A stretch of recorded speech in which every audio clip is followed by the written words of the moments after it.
பரிசுத்த ஆவியானவர் குறித்து தான் நம்ம பார்த்துட்டு வரோம். பரிசுத்த ஆவியானவர் போன வாரத்தோட பரிசுத்த ஆவியானவருடைய வரங்கள் முடிஞ்சிருச்சு இல்லைங்களா? முடிஞ்சிருச்சு, போன வாரத்திலே முடிஞ்சது, வரங்கள் முடிஞ்சது. 2 வகையான வரங்கள் அப்படின்னு சொல்லிட்டு நம்ம பார்த்தோம். ஒன்று என்னதுங்க? நிலையான வரங்கள்.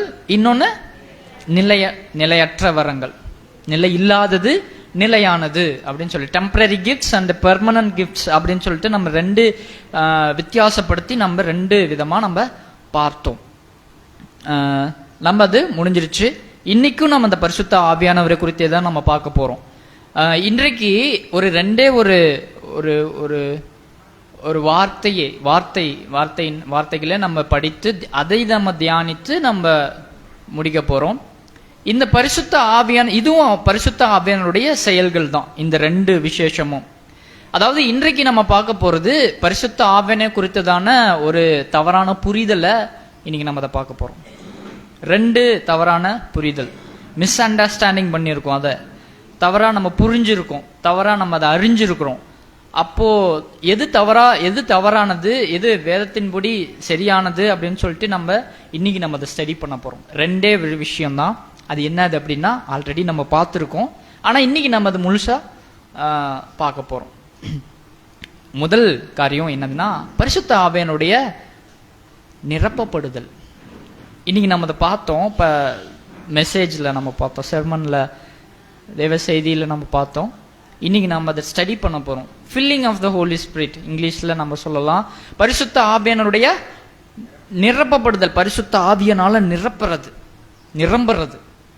ஓகே, இதை குறித்து என்ன ஒரு தவறான புரிதல், மிஸ் அண்டர்ஸ்டாண்டிங் இருக்கு மக்கள்கிட்ட, அதாவது முக்கியமாக கிறிஸ்தவர்கள்கிட்ட அப்படின்றதையும் நம்ம பார்த்துட்டு அதுக்கப்புறம் சரியான ஒரு பார்வை, ஃபால்ஸ் வியூ பார்த்தோம். முதல்ல ஃபால்ஸ் வியூ பார்க்குறோம், தவறான நோக்கம், தவறான பார்வை நம்ம பார்த்துட்டு கரெக்ட் வியூ, சரியானது என்னது வேதத்தின்படி அப்படின்றத பார்த்துட்டு அடுத்த ஒரு கட்டத்துக்கு நம்ம போகலாம். Okay, filling of the holy spirit, பரிசுத்த ஆவியானவரோடால நிரப்பப்படுதல் அப்படின்னா என்னங்க?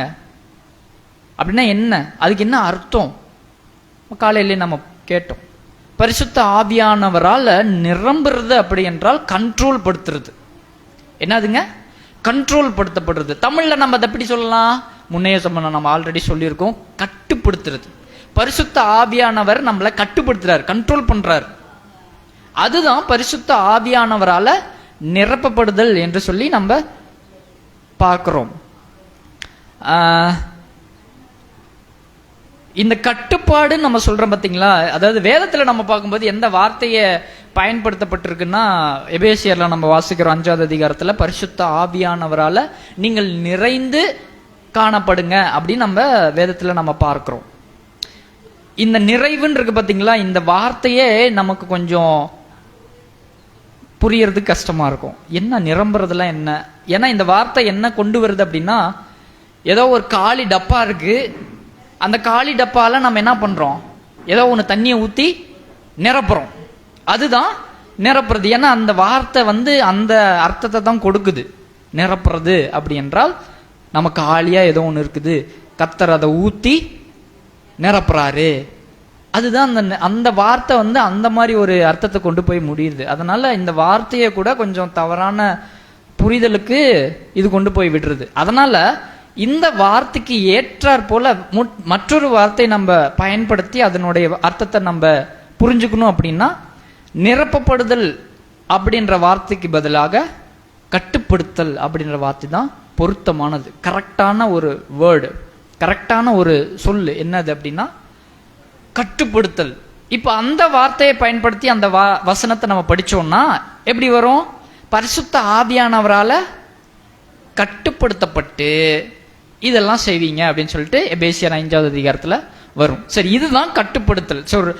நிரப்பப்படுதல், பரிசுத்த ஆவியானவரால நிரம்புறது, நிரப்பப்படுதல் என்பது என்னவென்றால் கட்டுப்படுத்தல் தான் the filling of the Holy Spirit, பரிசுத்தவானோட நிரப்பப்படுதல் என்றதுக்கான அர்த்தம். சரி, இப்போ நம்ம அர்த்தத்தை பார்த்துட்டோம். அடுத்தது என்னதுன்னா தவறான புரிதல் நம்ம அதை பார்க்க போறோம். இப்போ தவறான பார்வை, இந்த நிரப்பப்படுதல் என்ற இந்த பரிசுத்த ஆவியானோட நிரப்பப்படுதல தவறா கிறிஸ்தவத்துக்குள்ள நம்ம என்ன பார்வை இருக்கு அப்படின்னு சொல்லி நம்ம இப்போ பார்க்க போறோம். சரி, பரிசுத்த ஆவியானால் நிரம்புறது அப்படின்னாலே முதல் தவறு என்னது அப்படின்னு நினைச்சுக்கிறோம் நம்ம, கீழே உளுந்து பொறல்றது. அதில் எப்படி சொல்லுவோம், பெறல்றதா பொறல்றதா?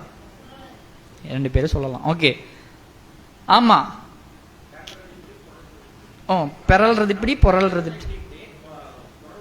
பெறல்றது பொறல்றது. சரி, பெறல்றது பொறல்றது தான் பரிசுத்த ஆவியானுடைய நிரப்புதல்னு சொல்லி நம்ம அதை நினைக்கிறோம். ஏன்னா அண்ணா முன்னே சொன்ன பார்த்தீங்களா, அந்த நிரப்பப்படுதல் அந்த வார்த்தை என்ன நினைக்குது, ஏதோ காலியா ஒன்று இருக்கு, அதை ஃபுல்லா ஊத்தும் போது கண்ட்ரோல் பண்ண முடியாம என்ன பண்றாங்க, அதை பரிசுத்த ஆவியான நமக்குள்ளாக வரும்போது நம்மளால அதை கண்ட்ரோல் பண்ண முடியாம என்ன பண்றாங்க, கீழே உழுவுறாங்க.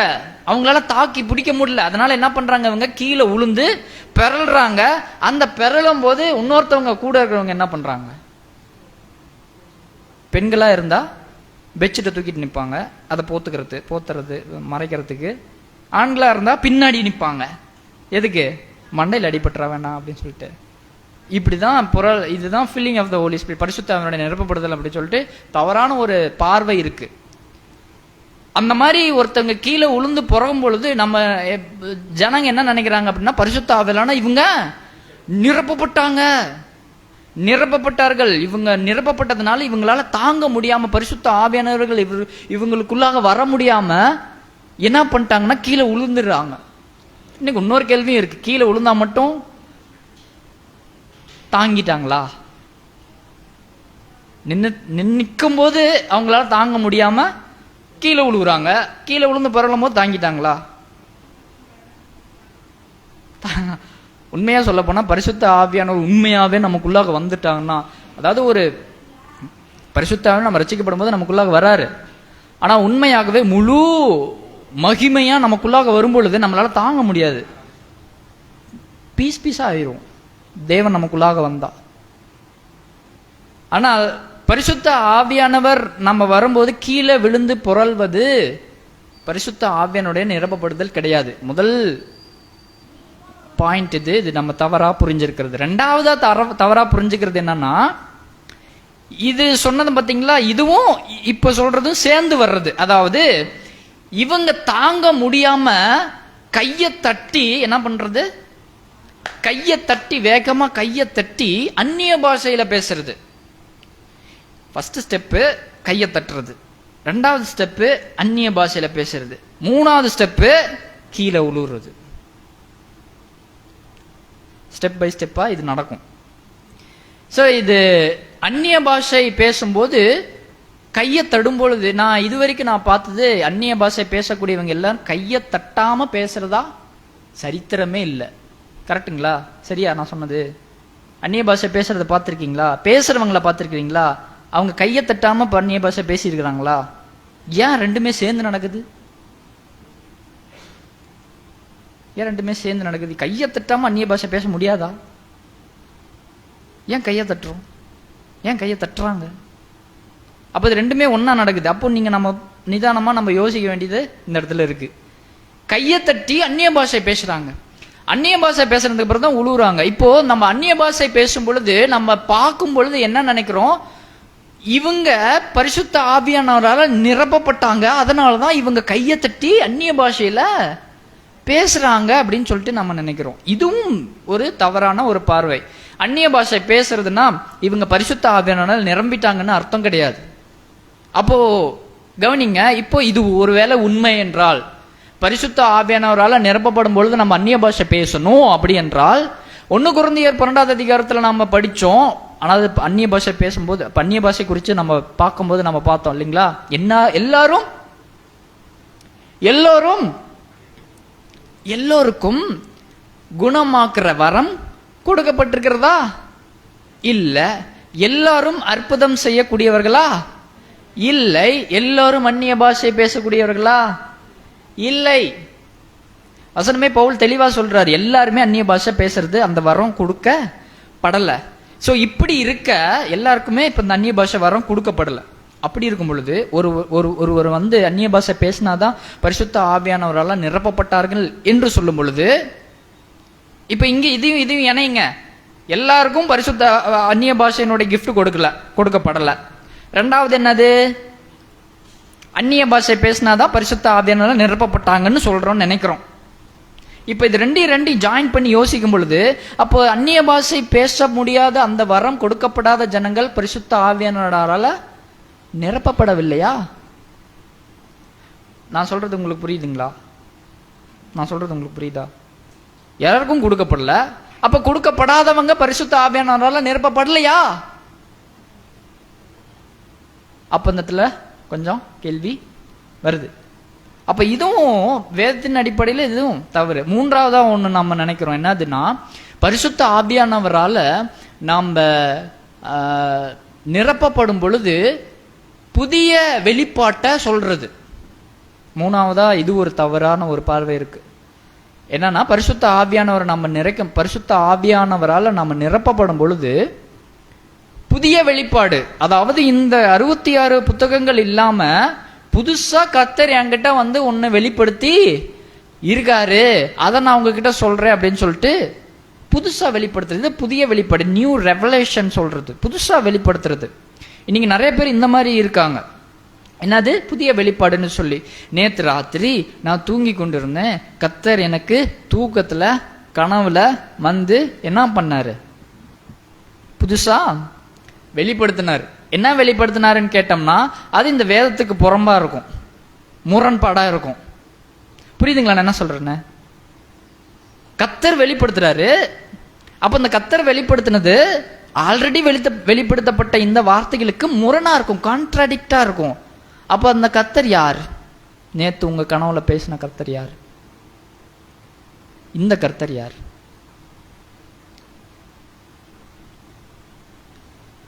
புதிய வெளிப்பாடு, நியூ ரெவலேஷன் சொல்லிட்டு, இது புதுசு இல்லை, இது ஆரம்ப காலத்துல இருந்தே இருக்கு. ரொம்ப வருஷமாவே இது இருந்து வந்துகிட்டே தான் இருக்கு. சபை வரலாற்றுல நம்ம பார்த்தோம்னா இந்த மாதிரி ஆட்கள்லாம் நிறைய பேர் எழும்பியிருக்காங்க. இன்னைக்கு விசேஷமா நிறைய பேர் இருக்கிறாங்க, கொசன்னு இருக்காங்க இந்த மாதிரி சொல்லிட்டு இருக்கிறவங்க. இதுல ஒருத்தர் தான் ஜோசப் ஸ்மித் அப்படின்னு சொல்லவர். இவர் யாரு என்றால் மோர்மனிசம், மோர்மன்ஸ் சர்ச். எத்தனை பேர் கேள்விப்பட்டிருக்கீங்க?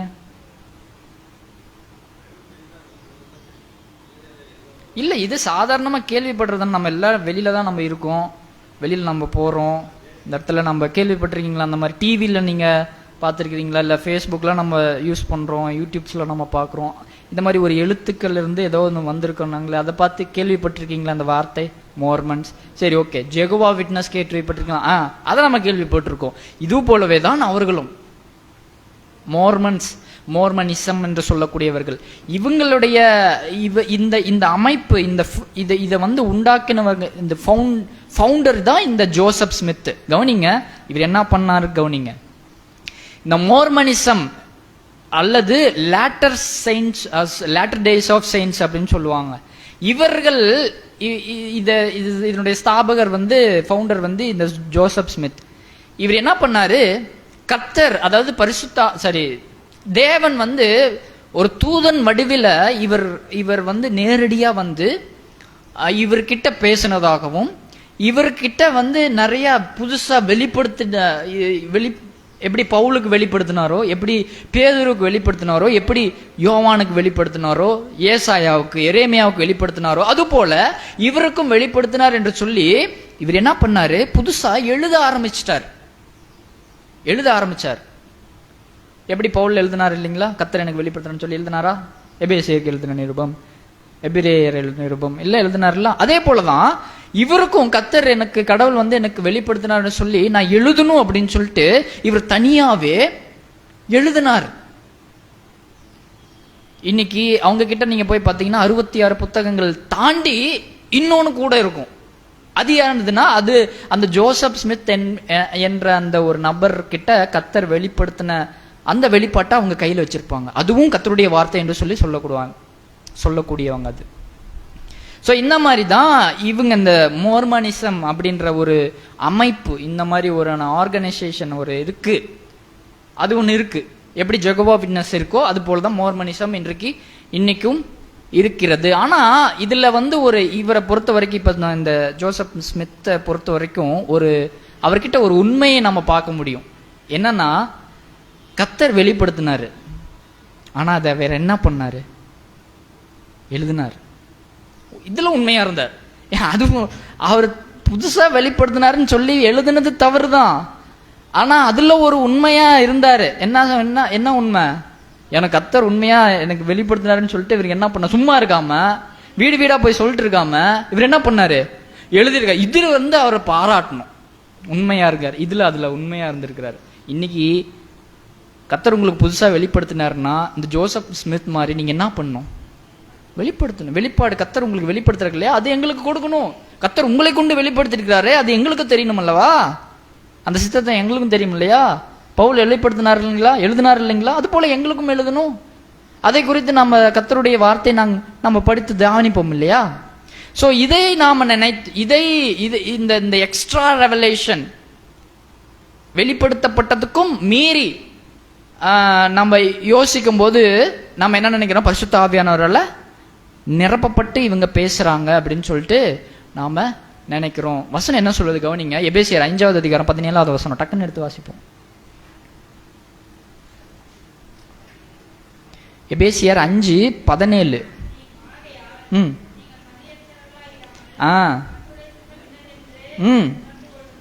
நீங்க மதியற்றவர்களாக இருக்கக்கூடாது. நீங்க பைத்தியமா இருக்காதீங்க. அது இல்ல, பைத்தியம் சொல்ல முடியாது. மதியற்றவர்கள் என்றால் அறிவில்லாதவர்கள், முட்டாளா இருக்காதீங்க. கர்த்தருடைய வார்த்தை, கர்த்தருடைய சித்தத்தை நீங்க அறிந்து கொள்ளுங்கள். எப்படி கர்த்தருடைய சித்தத்தை அறிந்து கொள்ள முடியும்? தேவனுடைய வார்த்தை. இன்னும் இதை விளக்கி 1 கொரிந்தியர் பவுல் 1 கொரிந்தியர் 4வது அதிகாரத்துல 6வது வசனத்துல பாருங்க. அங்க என்ன சொல்றாரு? 1 கொரிந்தியர் 4:6. என்னதுங்க? எழுதப்பட்டதுக்கும் மிஞ்சி சிந்திக்காதீங்க. அதான் பவுல் கொரிந்து சபைக்கு எழுதுறார். எழுதப்பட்டதற்கும் மிஞ்சி எண்ணாதீங்க, சிந்திக்க கூட கூடாதீங்க அப்படின்னு சொல்றாரு. 15வது அதிகாரம் 3:3-4. ஏன் எழுதப்பட்டதற்கும் மீறி என்ன வேண்டாம்? அப்ப எழுதப்பட்டதற்கு எவ்வளவு அது முக்கியத்துவம்? எது எழுதப்பட்டது? இந்த பைபிள் வேதம் எழுதப்பட்டது எவ்வளவுக்கு எவ்வளோ இந்த எழுதப்பட்டத, இந்த வேதாகம் எழுதப்பட்டதான இந்த வேதாகம் முக்கியம் என்று சொல்லி அந்த 15வது அதிகாரம் 3வது வசனமும் 4வது வசனத்துல நம்ம பார்க்க முடியும். அங்க என்ன போட்டிருக்கு?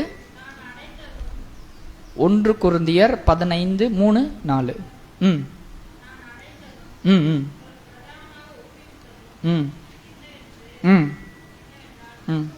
கிறிஸ்துவானவர் வேத வாக்கியம். இங்க எழுதப்பட்டதுதான் இங்க வேத வாக்கியம்னு சொல்லுது.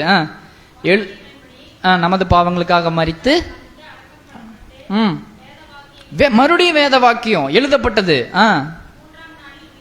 கவனிங்க, இயேசு கிறிஸ்து அவராகவே எதுவுமே செய்யல. அவர் சொன்ன வார்த்தைகள் எழுதப்பட்ட வார்த்தைகள் ஏற்றபடிதான் அவர் செஞ்சார். அவர் சொன்னாரு பழைய ஏற்பாட்டுல கிறிஸ்துவானவர் வருவார்னு, அதேபடி நடந்தது. எழுதப்பட்டது, அது அப்படியே நடந்தது. பாவங்களுக்காக மரித்து அடக்கம் பண்ணப்பட்டு உயிர் தெழுவார்னு சொல்லி எழுதப்பட்டு இருக்கிறது, அதே போல எழுந்தாரு. எழுதப்பட்டது எதுவோ அதை தான் இயேசு பண்ணாரு.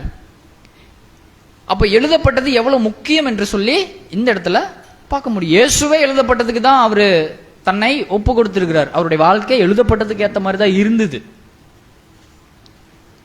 ஸோ இதெல்லாம் நம்ம பார்க்கும் பொழுது தவறான ஒரு பார்வை என்னதுன்னா, கீழே விழுறதோ, அந்நிய பாஷையில பேசுறதோ, அதாவது அந்நிய பாஷைனா முன்னே நம்ம பார்த்துட்டோம், வளர்றதில்ல, இது மனுஷனுடைய பாஷை. அந்நிய பாஷையில பேசுவதோ அல்லது மிஞ்சின ஒரு வெளிப்பாட்டை சொல்றதோ பரிசுத்த ஆவியானவரால் நிரப்பது அல்ல. இப்போ சரியான ஒரு பார்வைக்கு வரும். அப்ப பரிசுத்த ஆவியானவரால் நிரப்பப்படுதல் என்றால் என்ன? ஓகே, பரிசுத்த ஆவியானவரால் நிரப்பப்படுதல். பரிசுத்த ஆவியானவரால் ஒருவர் நிரம்பி இருக்காருன்னா இது போலதான, முன்னையே சொன்னது போல இது போலதான ஒரு ரொம்ப இது போலதான ஒரு செயல்கள் எல்லாம் அவங்க செய்ய மாட்டாங்க. மாறாக அவங்க என்ன செய்வாங்கன்னா கனிகளை கொடுக்கிறவர்களாக இருப்பார்கள். அவங்க தான் பரிசுத்த ஆவியானவரால் நிரப்பப்பட்டவர்கள். கனிகள், fruits, they will give a good fruits. அவர்கள் நல்ல ஒரு கனிகளை கொடுப்பவர்களாக இருப்பார்கள். இரண்டாவது, அவர்கள் பரிசுத்த ஆவியானவரால் எழுதப்பட்ட இந்த வேதத்திற்கு ஒத்து போவார்கள். 2 பேதுரு 1 20-21. 2 பேதுரு 1 20-21.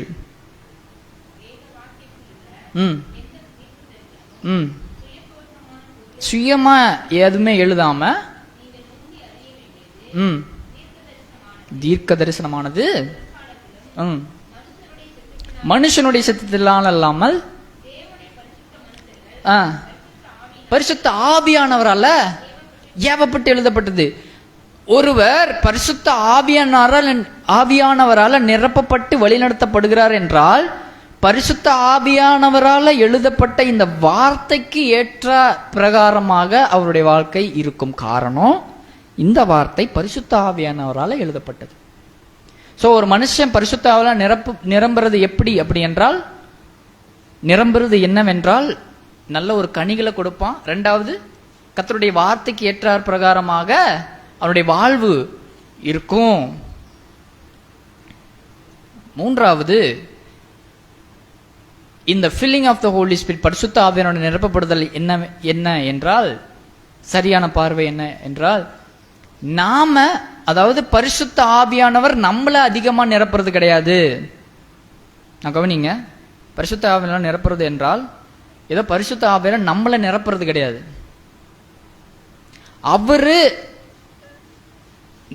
நாம அவரால் நிரப்பப்படுறது கிடையாது. நான் மறுபடியும் சொல்றேன், இந்த பரிசுத்த ஆவியானவர் நிரப்பப்படுதல் என்னவென்றால், பரிசுத்த ஆவியானவர் நம்மள நிரப்புறது தான் இந்த பரிசுத்த ஆவியானவரால நிரப்பப்படுதல். அதாவது நான் உதாரணமாவே சொல்லும் போது தான் நமக்கு அது புரியும். என்னதுன்னா, நம்ம நின்றுட்டு கையை தட்டும் பொழுது அது என்ன நம்ம பார்க்கும் பொழுது நமக்கு தெரியுது அப்படின்னா, ஏதோ பரிசுத்த ஆவியானவர் நமக்குள்ளாக அதிகமா நமக்குள்ளாக வராரு வராரு வராரு வராரு வராரு ஃபுல்லா வந்ததுக்கு அப்புறம் ஓவர்ஃப்ளோ ஆனதுக்கு அப்புறம் கீழே விழுகிறோம். அப்போ இது பார்க்கும் பொழுது என்ன ஒரு பார்வை நமக்கு கொடுக்குது அப்படின்னா, பரிசுத்த ஆவியானவர் நாம பரிசுத்த ஆவியானவர் அதிகமா பெற மாதிரி நமக்கு இந்த பார்வை நமக்கு தெரியுது இல்லையா? புரியுதுங்களா நான் சொல்றது? பரிசுத்த ஆவியானவர் நிரப்பப்படுதல்னா ஏதோ நாம பரிசுத்த ஆவியானவரை அதிகமா பெறுவது இந்த பரிசுத்த ஆவியானவருடைய நிரப்பப்படுதல் அல்ல. மாறாக பரிசுத்த ஆவியானவர் நம்மள நிரப்பணும். நாம அதாவது நாம பரிசுத்த ஆவியானவரை பெறுவது பரிசுத்த ஆவியானவரை நிரப்புதல் இல்ல, நம்மள அவர் பெறுவதுதான் பரிசுத்த ஆவியானவருடைய நிரப்புதல். நாம அவர்கிட்ட சரண்டர் ஆகிறது தான் பரிசுத்த ஆவியானவரால் நிரப்பப்படுதல், கண்ட்ரோல் பண்ணப்படுதல். நாம அவரை பெறுவது கிடையாது. இப்ப புரியுதுங்களா? கண்ட்ரோல் அப்படின்னா அவர்கிட்ட நாம போறோம், அவர்கிட்ட நாம போய் சரண்டர் ஆகிறோம், அவர்கிட்ட நாம போய் கண்ட்ரோல் படுத்தப்படுறோம். அதுதான் பரிசுத்த ஆவியானவரால் நிரப்பப்படுதல். ஸோ இதுதான் சரியான வேதத்தின் படிதான ஒரு பரிசுத்த ஆவியானவரால் நிரப்பப்படுதல். சரி, இந்த பரிசுத்த ஆவியானவரால் ஒரு மனுஷன் நிரப்பப்பட்டான்னா அவனுடைய விளைவு ரிசல்ட் என்னவா இருக்கும்? இதை மட்டும் நாம பார்த்துறோம். அவனுடைய ரிசல்ட் என்னவா இருக்கும்? ஒருவர் பரிசுத்த ஆவியானவரால் நிரப்பப்பட்டாங்க. எப்படி சொல்றீங்க? எதை பார்த்து சொல்றீங்க? வேதவசனம் எபேசியர் 5:2. ஒரு 4 பாயிண்ட்ஸ், ஒரு 4 பாயிண்ட்ஸ் தான் இதுல நம்ம பார்க்கறது. ரிசல்ட் என்ன, உன்னுடைய விளைவு என்னவா இருக்கும்? எபேசியர் 5:2.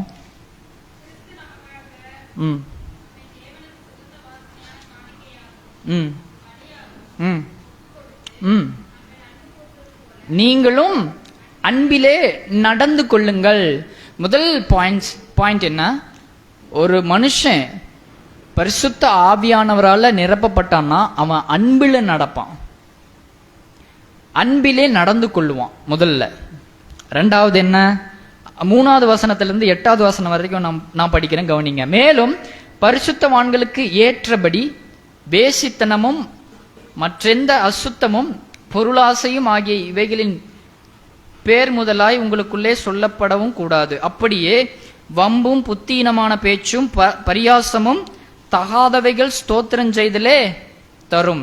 5வது வசனம், விபச்சாரக்காரனாவது அசுத்தனாவது விக்கிரக ஆராதனை பொருளாசைக்காரனாவது தேவனுடைய ராஜ்யமாகிய கிறிஸ்துவின் ராஜ்யத்தில் சுதந்திரம் அடைவதில்லை என்று அறிந்திருக்கிறீர்களே.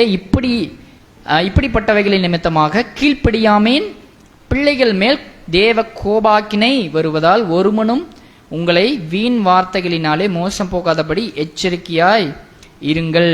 அவர்களுக்கு பங்காளிகளாய் இராதீங்கள். முற்காலத்தில் நீங்கள் அந்தகாரமாய் இருந்தீர்கள், இப்பொழுதோ கர்த்தருக்குள் வெளிச்சமாய் இருக்கிறீர்கள். வெளிச்சத்தின் பிள்ளைகளாய் நடந்து கொள்ளுங்கள். 2வதா பார்க்கறது, ஒரு மனுஷன் பரிசுத்த ஆவியானவரால நிரப்பப்படும் பொழுது அவன் வெளிச்சத்தின் பிள்ளைகளாய் நடந்து கொள்ளுவான். முதல்ல அவன் அன்பில் நடப்பான், 2வது வெளிச்சத்தில் நடப்பான், கிறிஸ்துவின் வெளிச்சத்துல. 3வது அதே அதிகாரம் 9 வசனத்திலிருந்து 14 வசனம் வரைக்கும், ஆவியின் கனி சகல நற்குணத்திலும் நீதியிலும் உண்மையிலும் விளங்கும். கர்த்தருக்கு பிரியமானது இன்னதென்று நீங்கள் சோதித்து பாருங்கள். கனியற்ற அந்தகார கிரியைகளுக்கு உடன்படாமல் அவைகளை கடிந்து கொள்ளுங்கள். 14 வசனம் வரைக்கும் படித்தீங்கன்னா கனியுள்ள வாழ்க்கை தான் அவன் வாழ்வான். 3வதா. 4வதா 15வது அதிகாரம் 15வது வசனம், ஆனபடினாலே நீங்கள் ஞானமற்றவர்களைப் போல நடவாமல் ஞானம் உள்ளவர்களைப் போல கவனமாய் நடந்து கொள்ளுவான். ஸோ 4வதா ஒரு மனுஷன் ரட்சிக்கப்பட்ட பரிசுத்த ஆவியானவரால் நிரப்பப்பட்ட ஒரு மனுஷன் ஞானமாய் நடந்து கொள்ளுவான். ஞானமாய் நடந்து கொள்ளுவான். ஸோ இதுல நீங்க பவுல் எபேசியர்லயும் சரி, கலாத்தியர்லயும் சரி, 1 கொரிந்தியர்லயும் சரி, ஒரு பரிசுத்த ஆவியானவரால் நிரப்பப்பட்ட ஒரு மனுஷன் அந்நிய பாஷையாலேயோ வெளிப்படுத்தப்பட்டவைகளுக்கு மிஞ்சி எந்த ஒரு வெளிப்பாட்டையோ சொல்வதாகவோ எங்கேயுமே நீங்க பார்க்க முடியாது. இங்க இருக்கிறீங்களா? பார்க்க முடியாது. ஸோ இதுதான் பரிசுத்த ஆவியானவரால நீங்க என்னதுங்க நிரப்பப்படுதல். ஓகே, 2வதா நம்ம பார்த்து முடிக்கலாம். 2வதா ஒரு மிஸ் அண்டர்ஸ்டாண்டிங்கான ஒரு டாபிக் என்னது அப்படின்னா தவறான புரிதல். அனாயிண்டிங், அபிஷேகம். இப்போ நம்ம பார்க்க போறது அபிஷேகம்.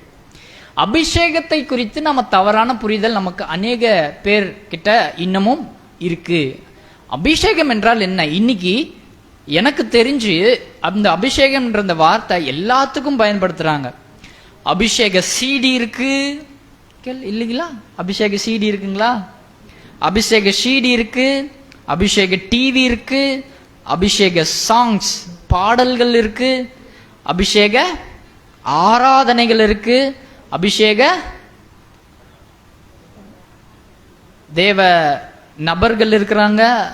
இந்த மாதிரி நீங்க எதை சொன்னாலும் அதுக்கு முன்னாடி என்ன வார்த்தையை சேர்த்துக்கோங்க? அபிஷேகத்தை சேர்த்துக்கோங்க. இப்ப எல்லாமே அபிஷேகம் ஆகி போச்சு. இது என்ன மைக்கு? அபிஷேக மைக்கு. இதுல இருந்து அப்படியே வாயில வரதுல எல்லாம் தாறுமாறா இருக்கும். ஆமா, வேற லெவல்ல இருக்கும். இந்த அபிஷேகம் அபிஷேகம்னு சொல்லி இன்னைக்கு எல்லாமே அபிஷேகம்.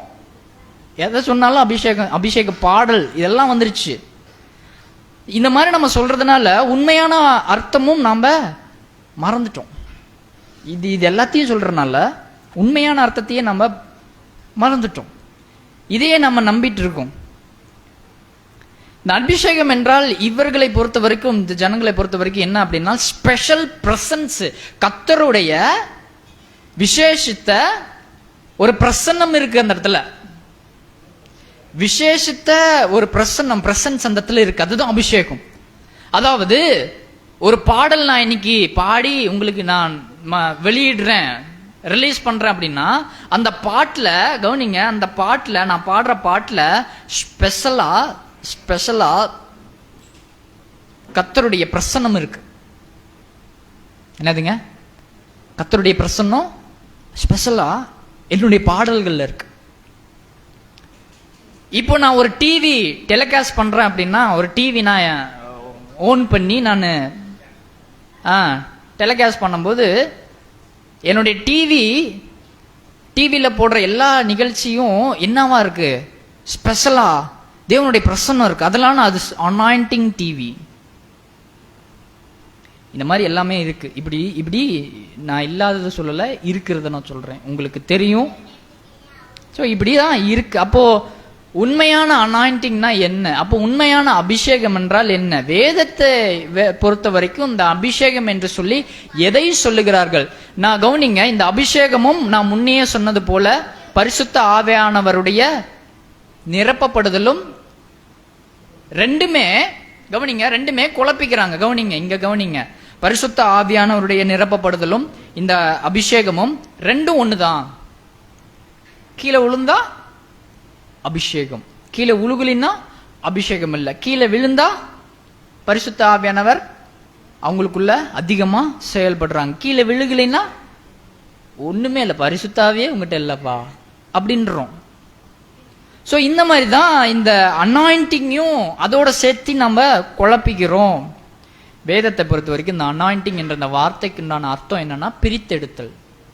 அபிஷேகம் என்றால் என்ன? பிரித்தெடுத்தல். பழைய ஏற்பாட்டிலிருந்து இந்த கான்செப்ட் வருது.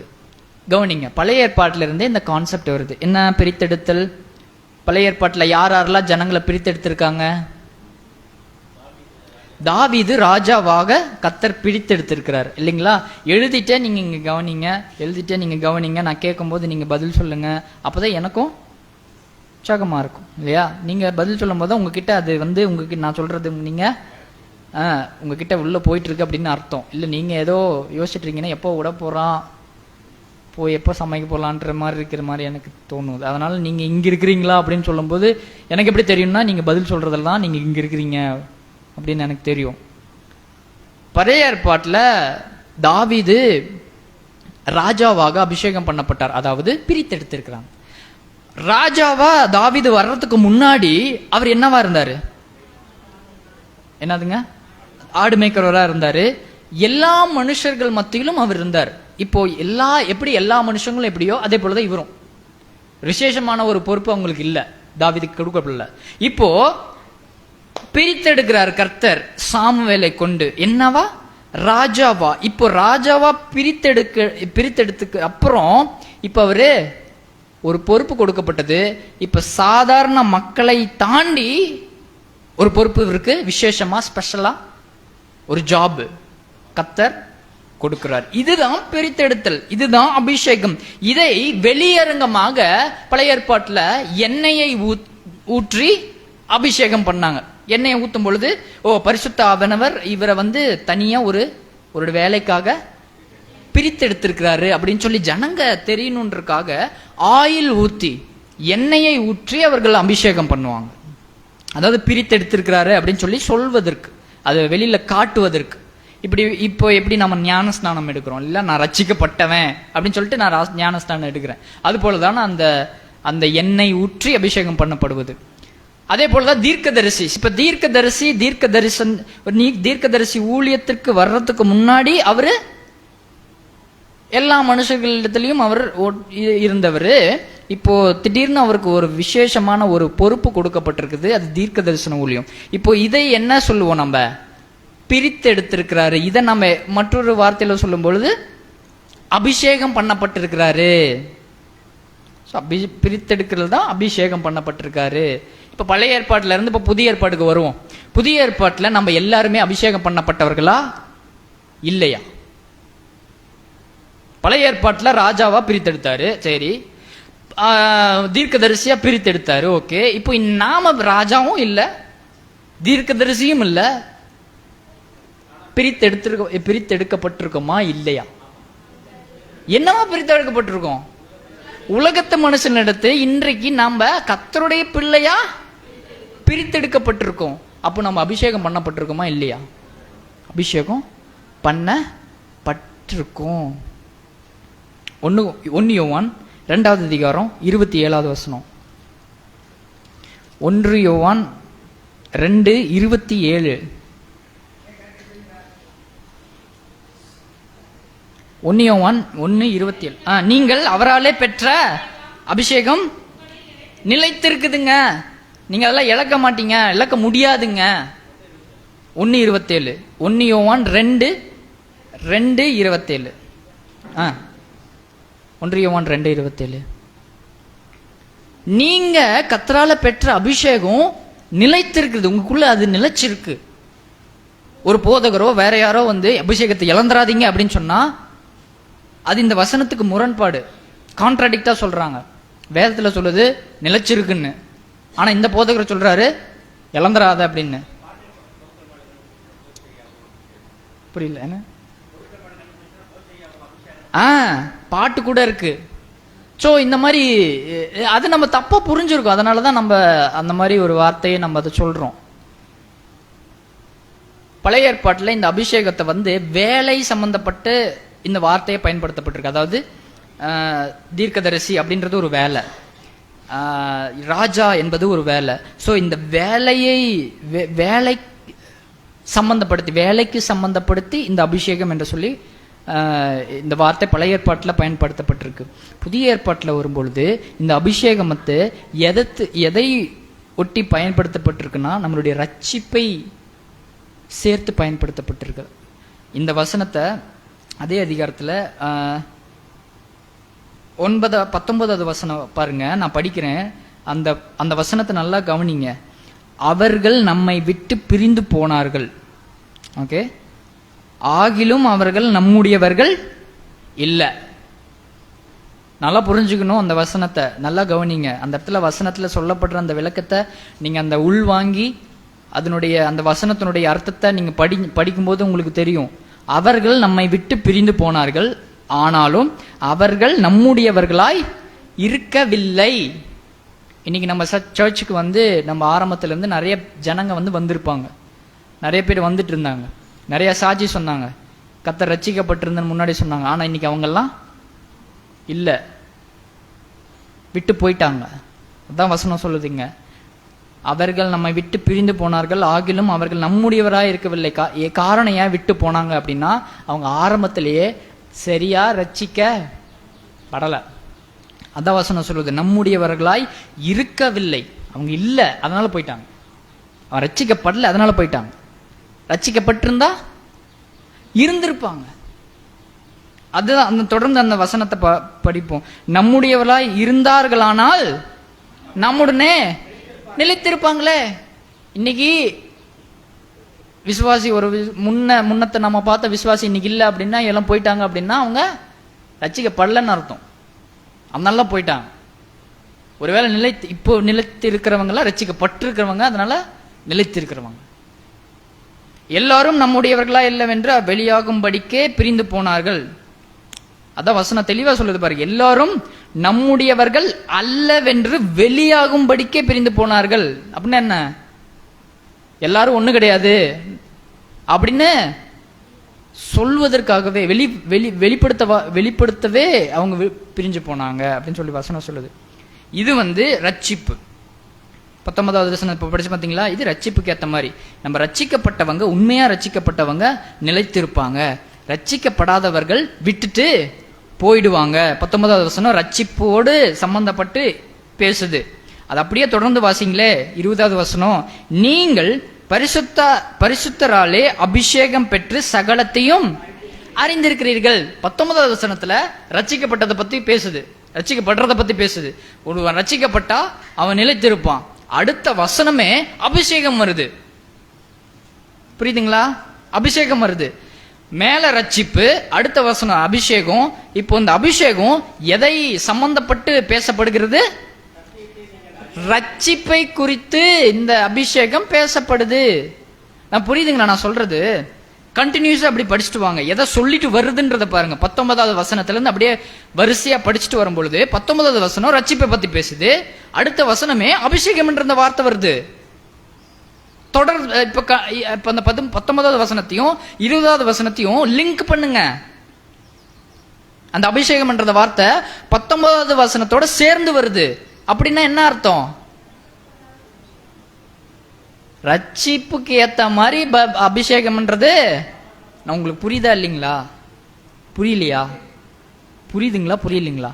புரியல சொல்லுங்க. நீங்க பாட்டுக்கு இருந்தா தானே எனக்கு என்ன தெரியும். ஒன்று பேதுரு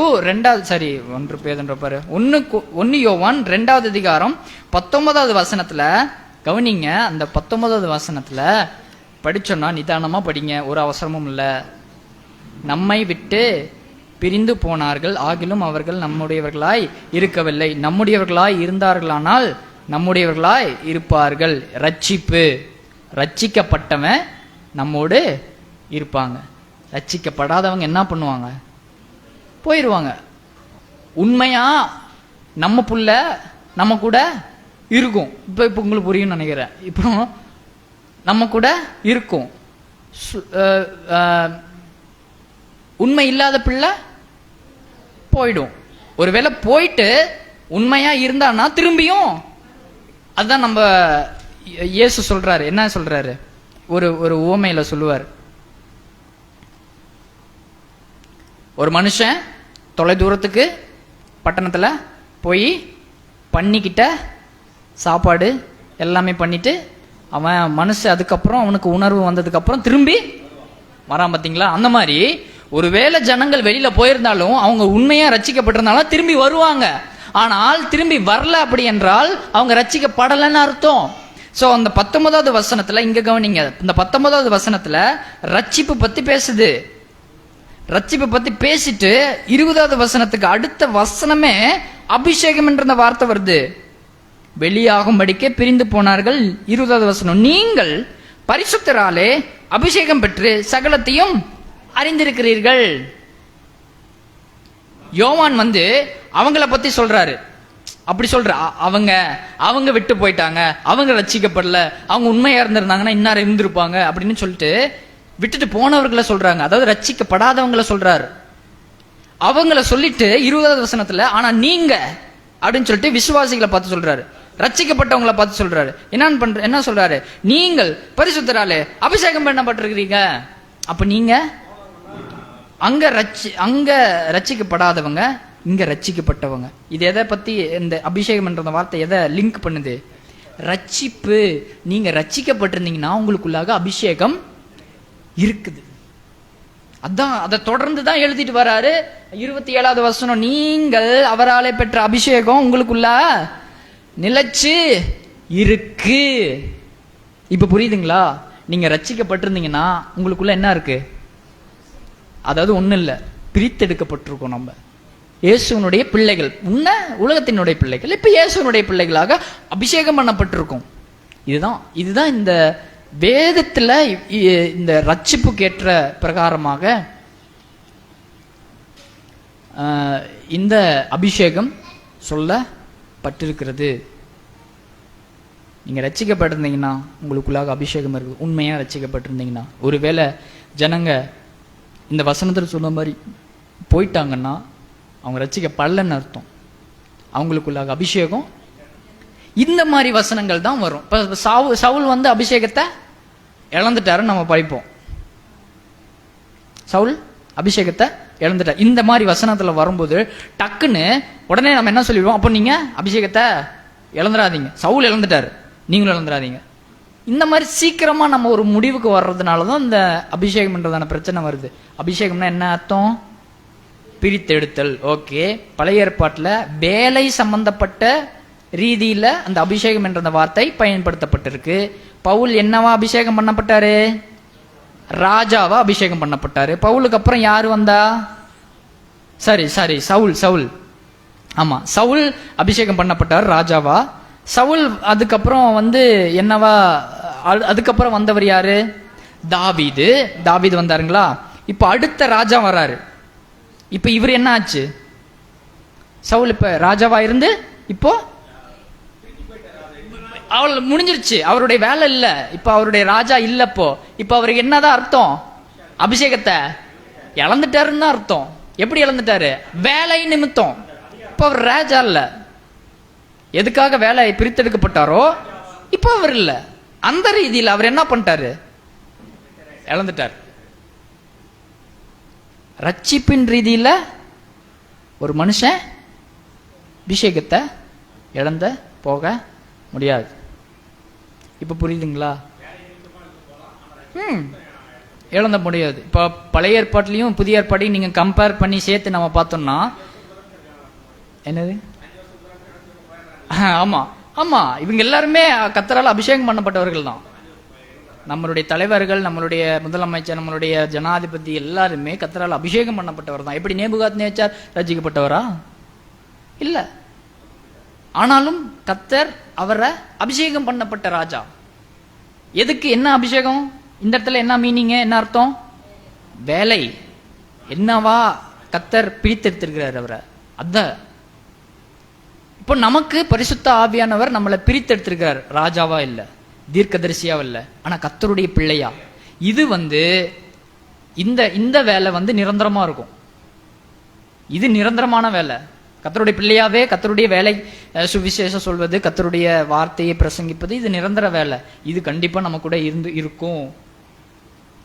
கடைசி வரைக்கும் நம்ம இதை செய்யணும். அதே சமயத்துல ரட்சிப்புக்கு ஏற்ற ரீதியில இந்த அபிஷேகம் நம்மள கூடவே தான் இருக்கும். இது இழக்க நாம முடியாது. ஒருவேளை ஒரு மனுஷன் இழந்துட்டான் அப்படின்னா என்ன அர்த்தம்? ரட்சிக்க படலைன்னு அர்த்தம். புரியுதுங்களா? புரியுதுங்களா? இப்ப புரியுதுங்களா?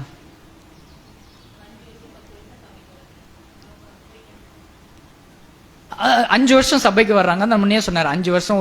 ஒருவேளை 5 வருஷம் என்ன 10 வருஷமே வச்சுக்குவோம். 10 வருஷம் சபைக்கு வர்றாங்க, திடீர்னு நம்ம போயிட்டாங்க அப்படின்னு சொல்லிட்டா, எபிரேயர் புஸ்தகத்துல 6வது அதிகாரம்னு நினைக்கிறேன், அதுல நீங்க வாசித்து பாருங்க. தேவனுடைய எல்லா நன்மைகளையும் பெற்று பின்னாடி போயிருப்பான். அது ரட்சிப்பை இழந்துதான்னு அர்த்தம் இல்ல, சும்மாவும் இருக்கலாம். பெயர் கிறிஸ்தவனா கூட இருக்கலாம். யூதாஸ் இருந்தார் இல்லைங்களா? யூதாஸ் காரியோத்து இருந்தாருங்களா? அவன் ரட்சிக்கப்படல. அவர் ரட்சிக்கப்படல, பட் இருந்தார்.